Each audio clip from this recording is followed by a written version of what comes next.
Good morning, may pasok na mga kids, kaya ito, maaga na naman ang lutuan.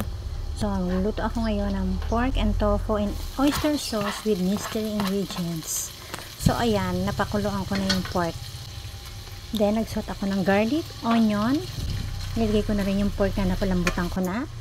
Nilagyan ko na soy sauce, laurel, ayan, and then yung pork stock para hindi matuyuan.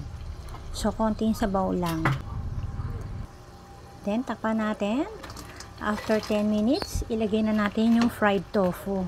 Na-fried ko na rin yan kanina. Slice siya ng cube style. So, yan. Halu-haluin para mag-mix lahat ng ingredients. Ayan, nilagay ko na rin yung mystery ingredients ko. Nilagyan ko siya ng konting kangkong. Nilagay ko na rin yung oyster sauce.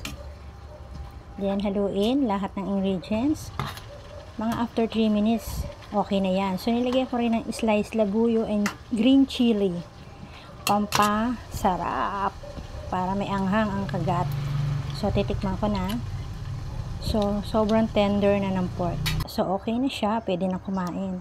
So, ayan ang aking niluto na pork and tofu and oyster sauce. Thank you for watching. God bless us all.